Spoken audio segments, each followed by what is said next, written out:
Hi,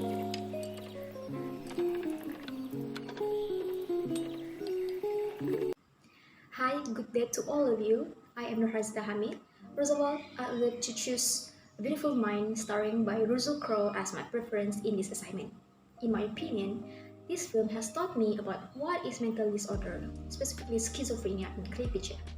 So, what is schizophrenia actually?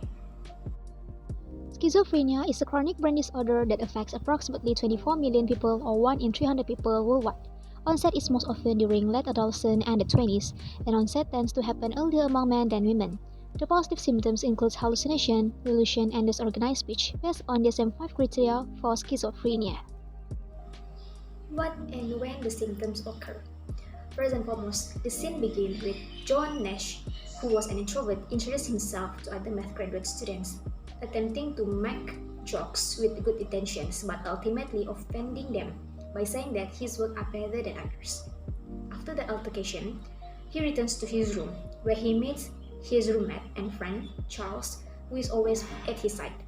Because his room is designed for one person, John's schizophrenia's delusions revealed for the first time in this movie. Delusions, limited speaking, lack of interpersonal relationships, and various cognitive symptoms such as impaired executive functioning are also displayed in the film, yet these are all true and typical signs of schizophrenia. John was in his prodromal stage when Charles appears, as well as when John is speaking with the other graduate students. He does not talk much, and when he does, it's not with much emotion, which could be due to onset of the disorder. Overall, the introduction accurately introduced numerous fundamental characteristics of schizophrenia. John's wife, Alicia, realized that her husband slowly distanced himself from the real world as he claimed that he is working for Department of Defense under the direction of William Parcher. He claims that he has been breaking top secret Soviet codes and has been mailing his findings in secret labs to a top secret mailbox.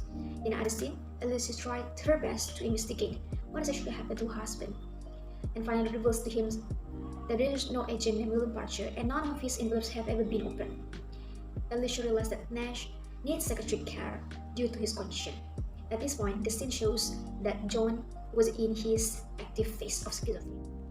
There was a scene in this film where Nash was making a speech about his current mathematical study, and during that time, he noticed individuals in black suits in the lecture hall house, whom he believes are Soviet agents on a mission to kidnap him. As a result of his hallucination, he left the room and kept running from those Soviet spies.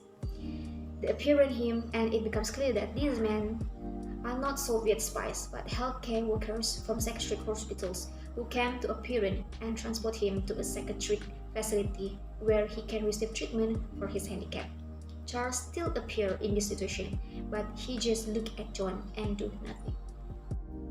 Moreover, the treatment of schizophrenia has clearly portrayed in this film. Insulin injection and other medication has been prescribed to help in reducing the symptoms. Electroconvulsive therapy, ECT, and restraint were also displayed in this film to show the real treatment for schizophrenic individual. In psychiatric nursing perspective, the care for the schizophrenic individual is the most important thing. It was shown in the film where Alicia needs to monitor John's condition every single day after discharge from the hospital until herself feels tired.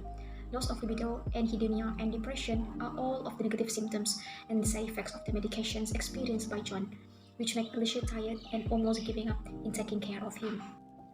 There was a scene where John stopped taking his medication secretly and causing relapse. The condition was getting worse until Alicia realized about it and seek help from the hospital.